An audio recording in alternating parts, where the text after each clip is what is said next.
threw a bullpen on the day I got traded this year, and I went to work out. And I was literally talking to the strength coach, and I was like, last year I kind of had this gut feeling, like deep gut feeling that I was going to get traded. And he was like, do you think you're going to get traded this year? And about the time I was going to say it, I kind of had the same feeling a little bit. The manager came out and was like, hey, we need to talk. And I was like, Oh, wow.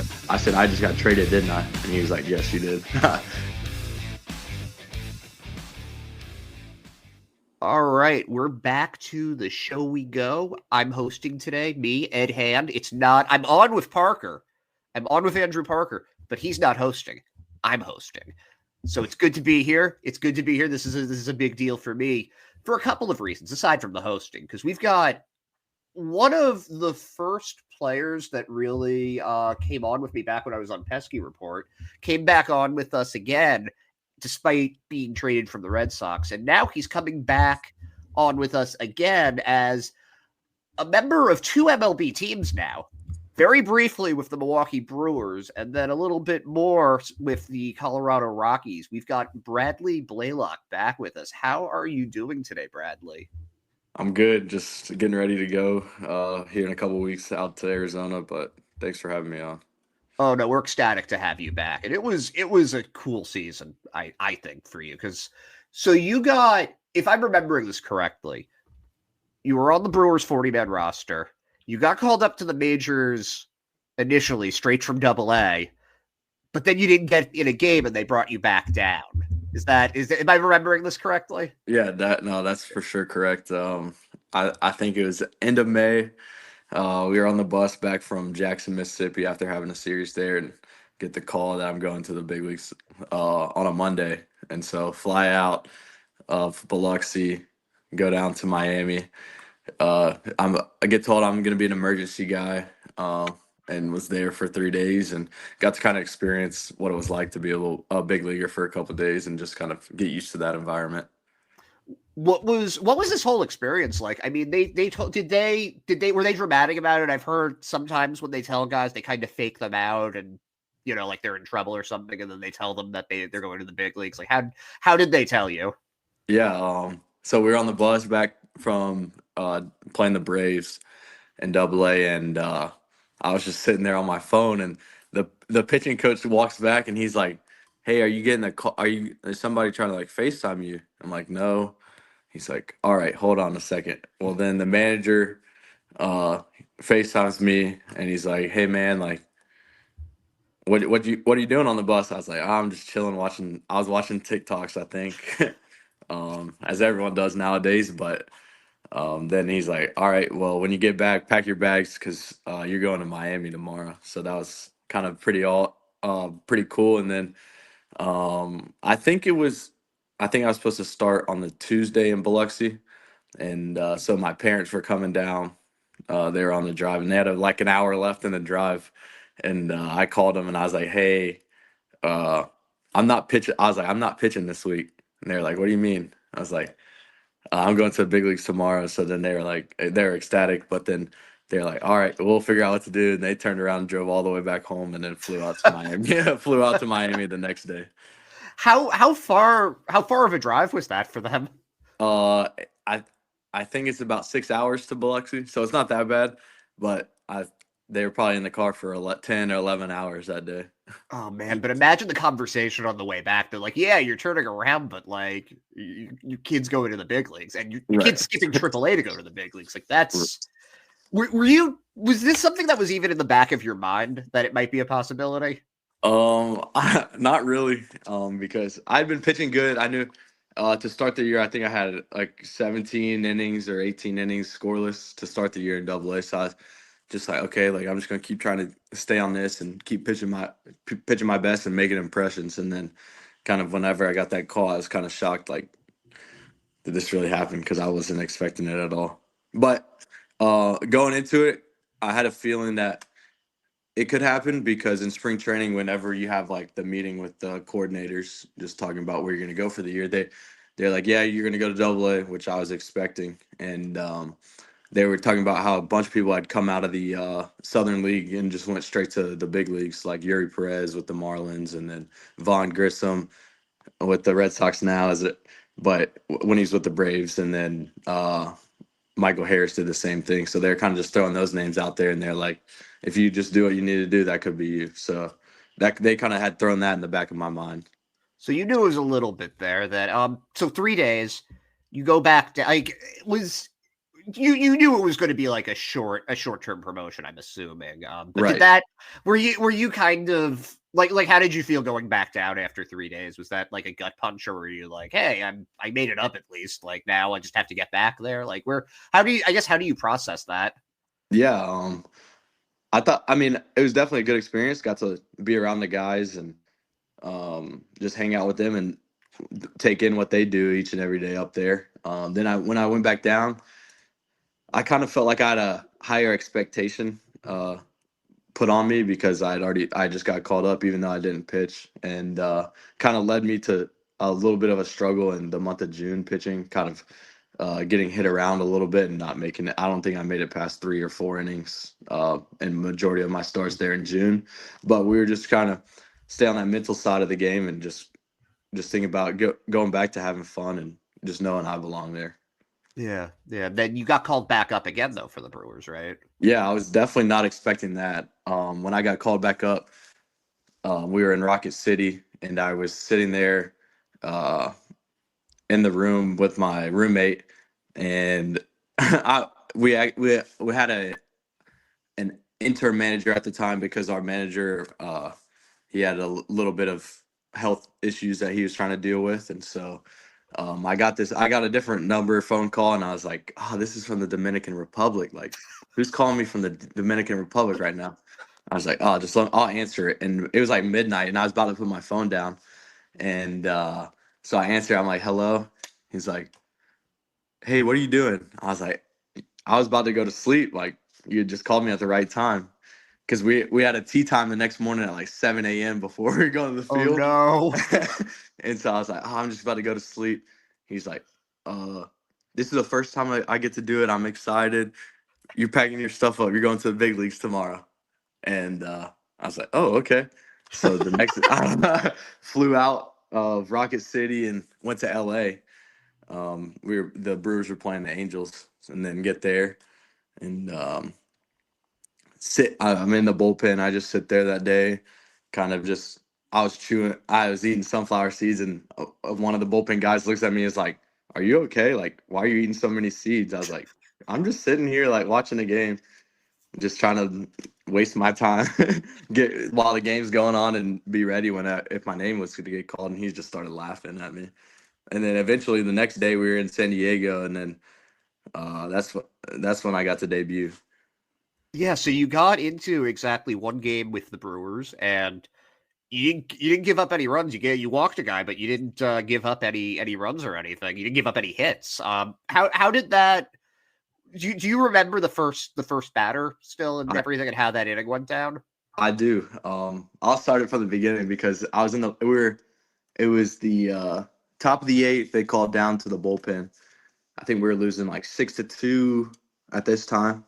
Called down to the bullpen. They're like, "Hey, get Blalock going, and also get Peguero going just in case like it becomes a close game." Well, the Brewers at the time we start hitting. We get runners on first and second. They call back down. They're like, "Hey, tell Blalock to slow down and get Peguero hot." And I'm like, "Oh gosh, we got one out."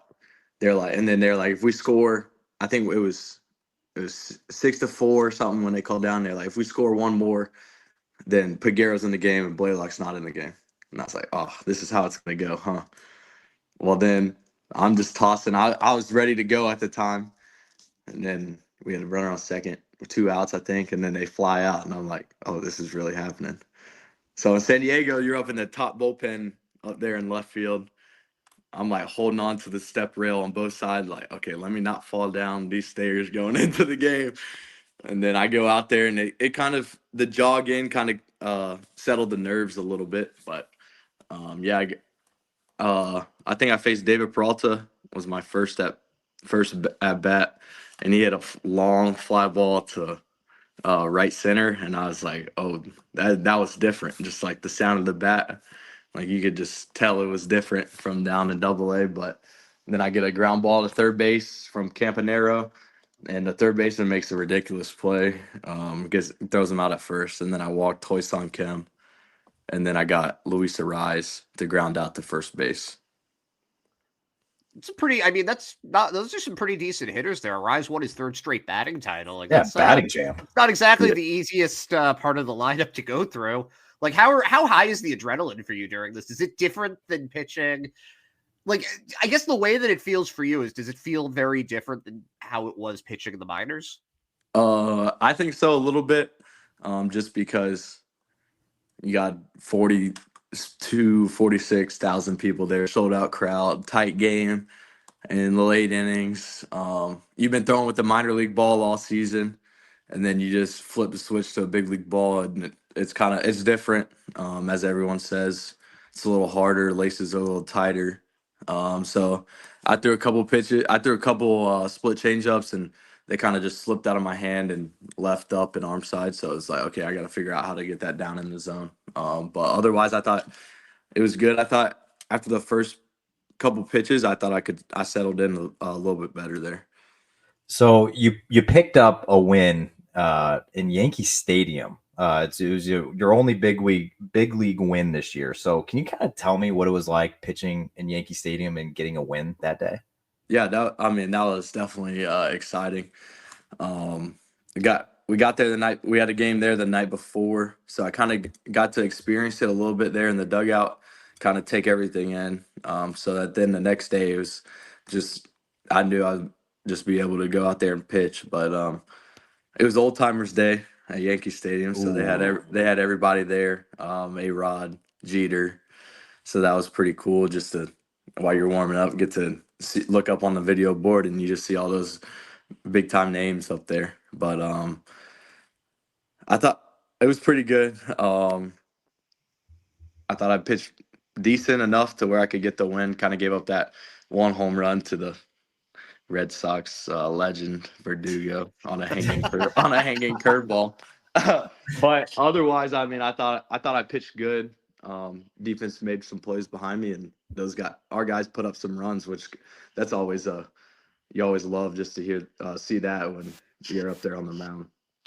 Yeah. So neglecting to mention here, prior to this, you weren't with the Brewers when you were at Yankee Stadium. You had the one game with the Brewers, and then you got traded to the Rockies. I believe it Right. was it exactly at the deadline, or was it like a little bit before that? It was a couple days before. I think it was the Saturday, but the 27th of July. So the Saturday before the deadline, and got to fly out all the way to Arizona to fly back to Philly to pitch in Reading. So that was pretty cool. Was this because this is the second time that you've been traded? You were traded for Luis Urias the year before. Right. Is it basically the same thing, or is it the same, or was this different than the first time you got traded? I definitely thought it was different. Kind of going into last year, whenever I got traded from the Red Sox, I kind of had a little bit of a feeling that I could get traded if I pitched good, just because it was my Rule 5 year. And then that eventually happened. And then I was literally I threw a bullpen on the day I got traded this year, and I went to work out. And I was literally talking to the strength coach, and I was like, last year I kind of had this gut feeling, like deep gut feeling that I was going to get traded. And he was like, do you think you're going to get traded this year? And about the time I was going to say it, I kind of had the same feeling a little bit. The manager came out and was like, hey, we need to talk. And I was like, Oh, wow. I said, I just got traded, didn't I? And he was like, yes, you did. So I was like, okay, that was quick. That was kind of weird, but I definitely thought it was different. Kind of knew what to expect going into it. Because last year it was like you're going to meet new people. You didn't know who they were, how they treat people, and it was like I was a little nervous. But this year it's like, okay, I'm just going to go be me, and I'll be fine. What that's interesting though. So was it just like a gut feeling, or had you heard people talking, or like how? I guess why did you have that feeling? In the clubhouse, one of my good buddies, Jacob Mizorowski, he was always just joking around. Oh, you're gonna get traded. Oh, you're gonna get traded. And I was like, no. And then it happened, and he was just laughing. And whenever I came in there, I was like, oh, I got traded. He was just dying laughing. He was like, I didn't mean it for real. Now, did you know that you were going to get, because you got called up in August pretty quickly. You were in the rotation for a pretty decent amount of the rest of the season after that. I'm just looking at the numbers right now. You made 6 starts from August 12th to September 10th. Yeah. Did you know that opportunity was going to be there when you were sent over? Not out the get go. I kind of knew. I kind of had some expectations going into it, just because new org, and I was like, okay, I have a chance if I can keep pitching good, because I had pitched good in the month of July. Then I got sent. I went to Hartford, Connecticut. Didn't actually get to go there, but made 2 starts in Hartford. And after my second one, they're like, hey, the next day they're like, hey, we're gonna get you ready to start in the big leagues on Monday. Like, someone just got hurt. Like, you're the next guy up. And I was like, okay. And they asked me if I want to throw my bullpen on a Friday or a Saturday, and I was like, oh, I'll throw it a Saturday, throw a light one. Well, then I thought about it that night, and I was like, oh, and I went in to the pitching coach. I was like, hey, I want to throw my bullpen on today to be ready. He's like, change of plans. Like, you're going to pitch down here on a Wednesday. I was like, okay, sounds good. Well, then I threw a 30-pitch bullpen on Saturday, kind of just getting after it a little bit, kind of working on some things. And then that night, got the call into the manager's office, or manager's hotel room. He was like, hey, you're going to pitch in the big leagues on Monday. So I was a little kind of upset that I'd thrown 30 pitches, but I knew, I was like, okay, I'm gonna be able to recover all day tomorrow to be ready to throw on Monday. And so I was ready to go. I was ecstatic on that Monday in Arizona. Yeah, I mean, you went reasonably deep into the game. You got through 5 2/3, so you gave up. It was 3 runs, so you were an out away from getting the quality start there. Didn't walk anyone, struck out 4. Did it feel like more or less pressure than that first outing you had with the against Brewers? the Padres? Yeah, with the Brewers. I don't know. I felt a little bit more comfortable, I guess I could say. Just had been up there a couple times, so I kind of had a good expectation. I kind of watched this when I was up there, even though with the Brewers I was in the bullpen. I kind of watched how the starters went about their stuff throughout the day, and kind of had my routine that I knew I was going to need to get through that day to be ready to pitch to start, as I had done all year.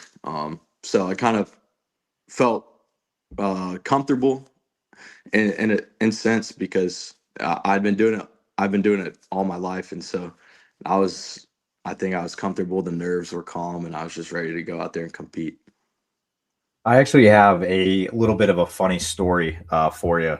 But when we had you on last offseason, the very next episode, we actually had on Rockies pitcher Nick Mears. And it ends up you guys got traded for each other. But right. What I was getting to, though, was he had kind of told us a story about, obviously he had pitched in Colorado the year before, and he was just like, yeah, pitching out of the bullpen in Colorado, man, like, I'm winded when I get to the mound, and then they already got the clock running and everything. Did you notice anything about the elevation when you were out there? Not, I don't know. I think everyone puts it up to a higher expectation than it really is, and just like, so you expect it to be more. But I felt like I didn't really feel a difference.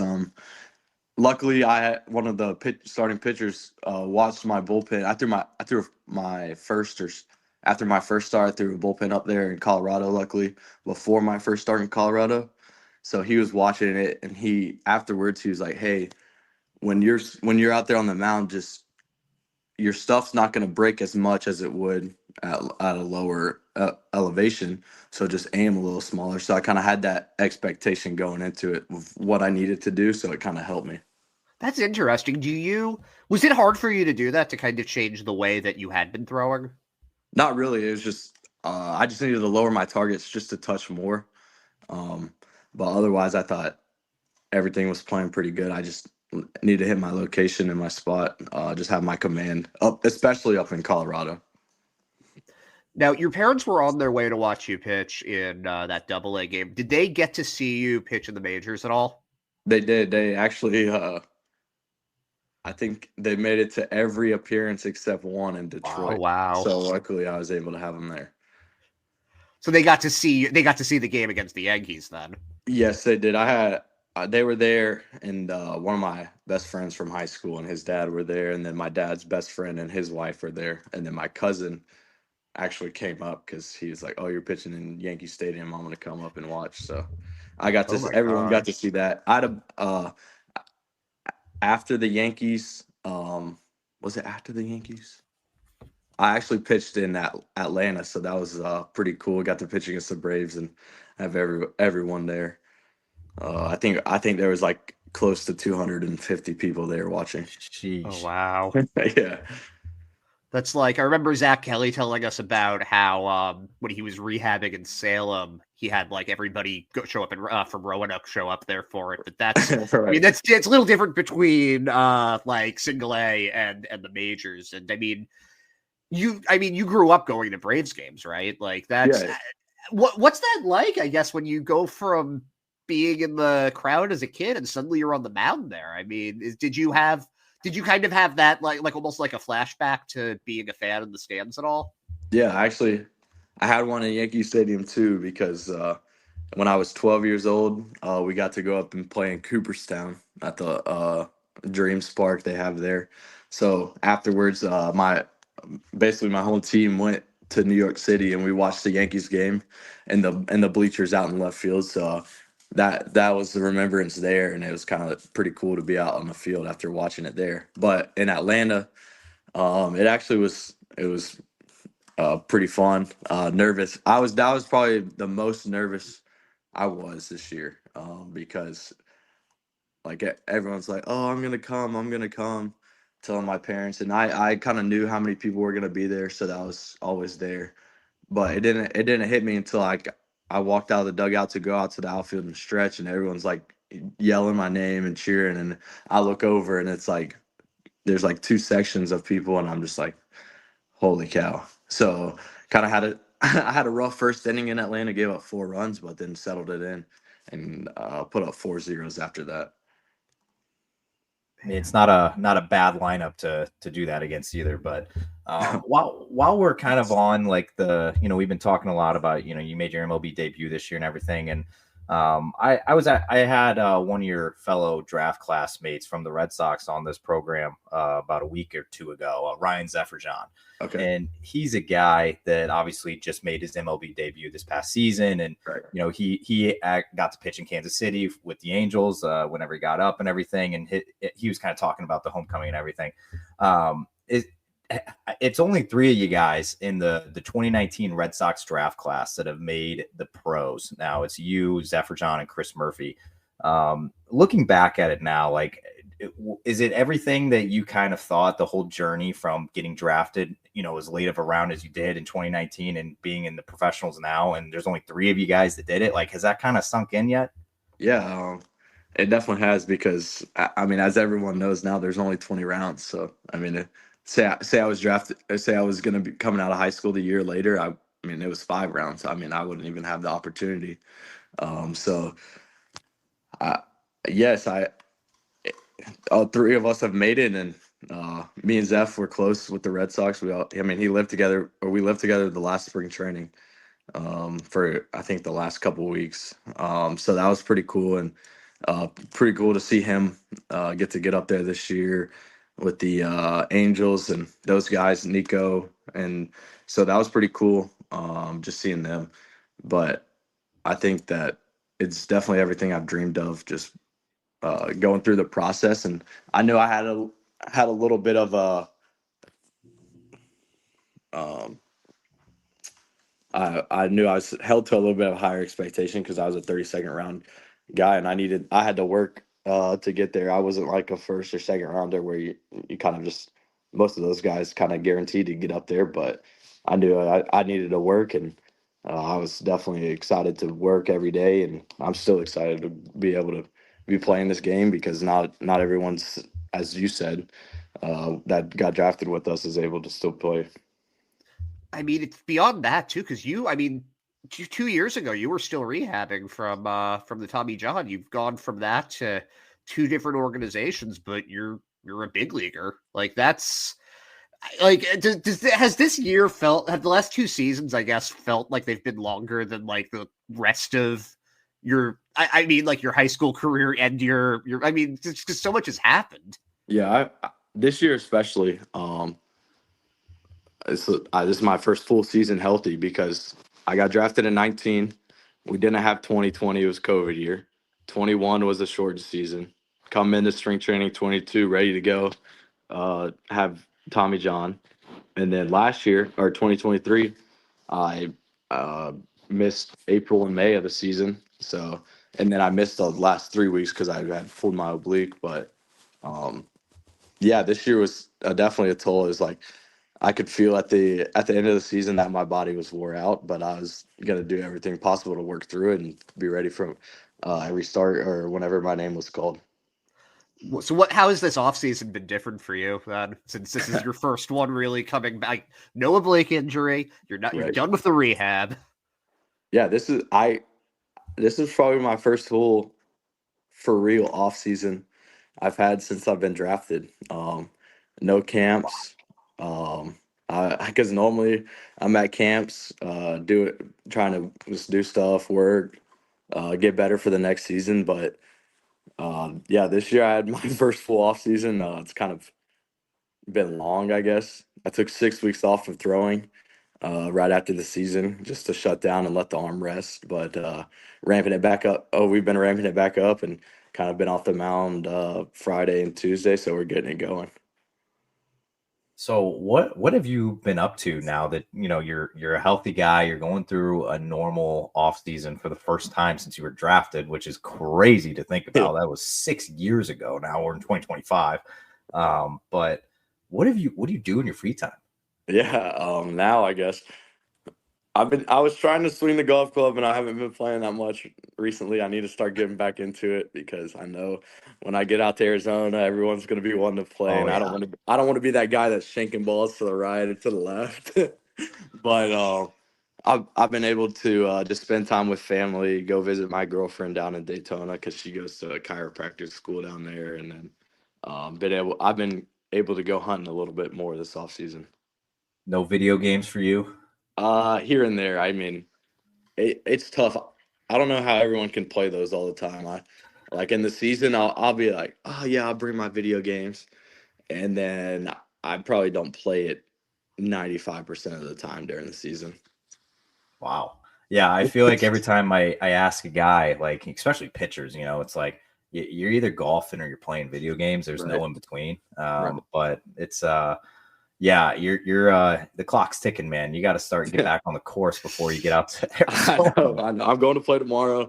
It'll probably be like really bad. So I got some golf balls I found in the woods. I can just swing. Ooh, okay. It's a little cold down there for golf in Georgia right now. Yeah. I'll just put on a hoodie and some pants and I'll be ready to go. I have a random question here that I like asking some guys. That I don't think I asked. The Zaxby's thing. No. I was still going to say He's Canes. changed it. We retired that question because it did not go well. But you're a Georgia guy, so you're probably like the Georgia guys were the guys that I was the most upset with, by the way, because Zaxby's is Georgia. Yeah, I guess it is, but that's like saying Boston Market's Boston, but like I don't like Boston Market. That's like saying Starbucks or Dunkin', and then like a Boston person says Starbucks. Do you agree? No. Listen, because a Boston person should say Dunkin'. Correct. But they'll say Starbucks, and you're like, what? No way. Okay, that's fair. But Zaxby's in the state of Georgia, I'll take this as I'll die on this hill. Like Zaxby's in the state of Georgia just tastes better. I don't know why. If you find the right Zaxby's, though. Correct. I'm with you. If you go to a bad one, then it's like, this is bad chicken. Because there was two in the whole state of Missouri, and I went to Mizzou, and my mom used to give me like $200 gift cards to Zaxby's at Christmas to like go to the Zaxby's, and I was like, yeah, it's pretty good, but down in Georgia, man, it's so much better. But it's not about chicken. I promise. My question here, it's kind of a tough question for some guys, but if you weren't playing professional baseball right now, what would you be doing with your life? I'd hope I'd be graduated from college by now. Even though they got the little COVID and everything, I hope I wouldn't be playing for my 6th year. Uh, and I hope I'd be working in like some bit of I would get like a business degree so I could work somewhere like that. I like math. I like numbers, so I kind of like stuff like that. Um, Maybe coaching. I don't know, because that's what I would like to do. Maybe once my playing career is over, is get into coaching. I think that would be fun. Do you envision yourself like coaching in like professional ball or like one of the like the treads and the No, the no, no. drive lines? I think I would want to coach a high school team. Ooh. Crazy to think, but I think being able to say that I've played in the professional baseball world, and to be a head coach and have my friends coach with me, I think that'd be fun. And then be able to use that I've coached there, and now with the NIL stuff, I could bring in some good kids, have a good team. You know what I'm saying? Okay. He's That'd already be thought fun. about this. Yeah, I have for sure. I actually we had Conrad Kaysen on, who was drafted by He's the from Red Sox. GAC. Yeah, Yep, he's from Florida. he's another Georgia kid, and I would like so he throws like 98 miles an hour. He was saying he's Right. dialed it back to 100 before, and I was like, I remember very well from this conversation being like, that's really impressive, and he was like, that's a 14-year-old that can throw 95. It's not that big of a deal, and it's like, Right. what's the competition there like that? Like there are 14-year-olds that are throwing that hard. That's like how And he went to like a lower level school too. Like he went to like a lower classification, I should say. He went to a private school. So he didn't even really get to face the top tier of Georgia. Just think about that. Jeez. Yeah, So, he like, didn't face off against the Bufords of the world. Oh wait, Buford. Why are we saying Buford? You need to say Grayson. I have family ties at Buford. Oh well, they don't. A good thing. I hope they don't play football because if They did play football. did they win? They a were state team. They championship? were graduating. They were in the same graduating class as Brandon Marsh. Oh, okay. Yeah. So they did not win the state championship. They But- lost to Trevor Lawrence, I think, twice in a row. Oh. Yeah, it's tough. Yeah, I think Buford has like this high expectation just because they're Buford. That's fair. But they're not. They're not. They need to go. They're in the highest. They got moved up to the highest classification now, and I think they need to go back down to like 4A where they belong, so they can win stuff, and dominate. Tough. It's tough. All right, sorry, I hijacked that question, Ed. But oh no, I was just I it's just amazing. So because I'm from Boston, where we're like we don't have any players that make it to the majors. Just about there was like one kid from my high school that got there, but we don't have like you guys play year round down there, right? Like Texas and like in the South. So you're always like doing stuff around Christmas too, like winter workouts or something. So I know it gets a little snowy up there, so you can't really travel around, No, you'd have people playing like baseball in the spring and then other stuff in the But the also fall, baseball starts down here. Baseball starts down here in January. It starts out there in like May. Yeah. Right? Yeah. That's maybe not May, but like it's a lot later in the year. You can't throw here in February. You're gonna Right. No, I that's gonna agree. be a disaster. I agree. so I want to back up Ed's question here. So he was kind of asking about like the competition and stuff, but now that kind of leads me, I was talking about, Buford and Brandon Marsh and, he brought up Conrad Kaysen when, we got to meet Brad Keller this year too, another Atlanta guy. But are you training with like any pro guys out there, or like, do you ever see any of the guys? Like, what is the scene like in the off season? Yeah. There's a couple places I guess you could say that compete with each other down here. So you got everyone knows Maven Sports, which is like there's like an Australian dude that pitched for the Braves, kind of sidearm guy. Pete Moylan? Yes, Peter Moylan. Peter Moylan and this guy named Sean McLaughlin. They run this place called the Maven. And so they got force plates. They got all this technology, and it's a good spot, but it costs a lot of money to go to. Not all the minor leaguers and everything have that much money to go there. And then you got Rapid kind of up towards Kennesaw on that side of area. But I go to this place called Full Count.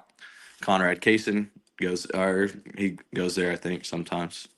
And then we got a guy with the Giants, a guy that just signed with the Twins, a couple guys with the Tigers, Rangers. We got a good group. So I mean, we got D-backs, Toronto. We got like a bunch of guys that we all got a relationship together, and we always go in there and have a good time, get our stuff done, and kind of compete with each other a little bit.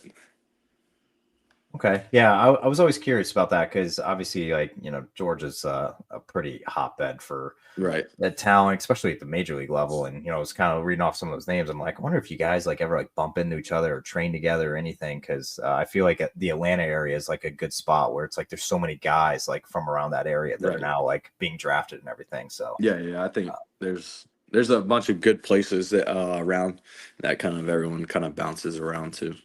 Yeah, it's very, very different. I grew up in St. Louis, and I feel like there's only two. It's like you either have the one on the Illinois side and the one on the Missouri side, and it's like all the St. Louis guys. Like you only go to two spots, so it's like you're bound to be training with these guys. Right. Ed, I have one last question here. Do you want me to ask it, and then you can take us home? Yeah, that sounds good.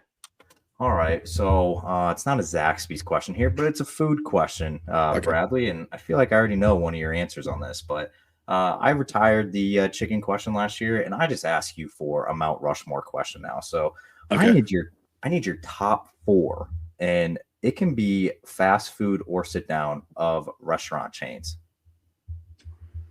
All right, Chick-fil-A. It's basic. Good pick. You gotta have Chick-fil-A up there though. Okay.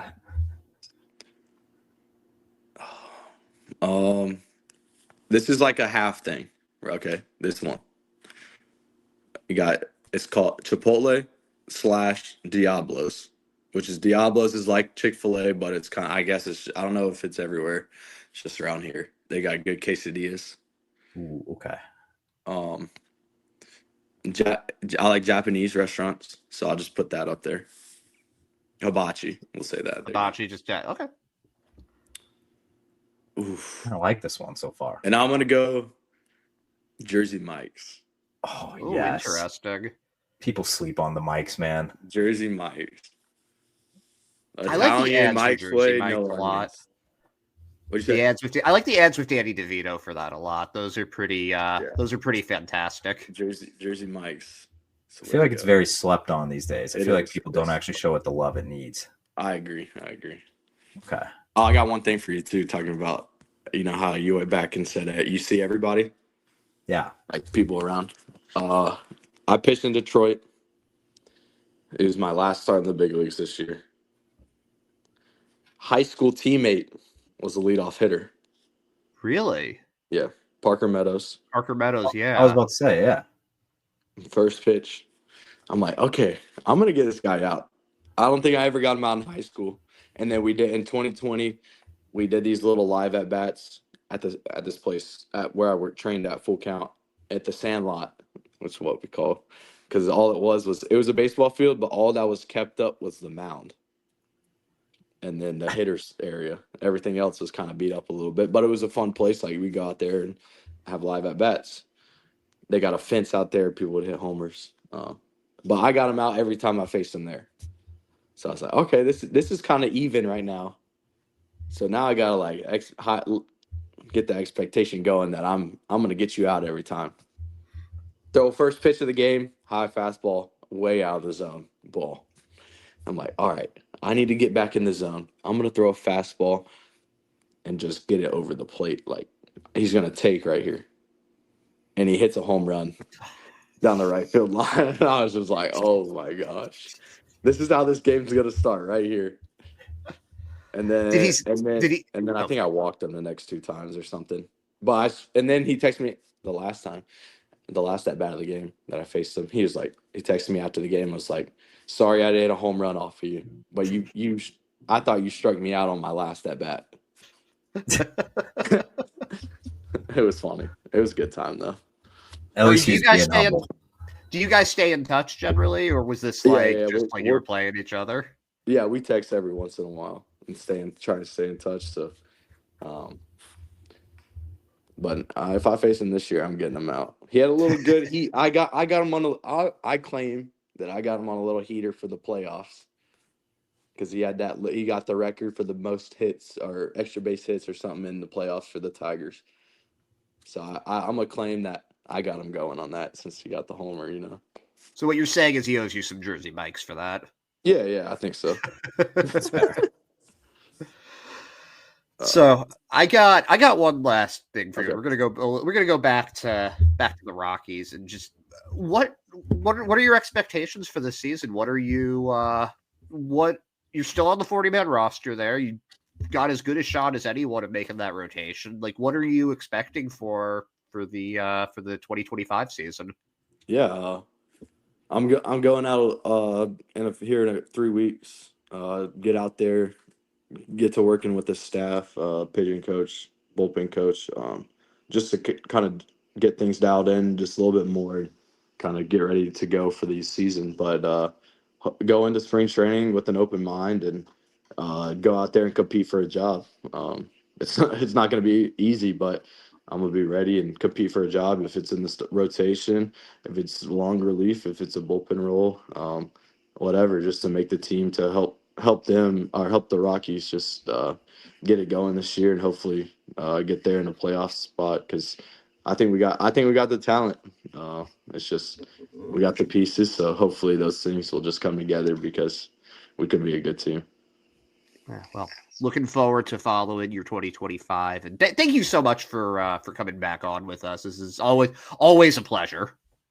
Yeah, thanks for having me. I enjoy coming on here and talking with y'all. It's always a good time. Sorry, it's never Zaxby's. It's always Canes. So.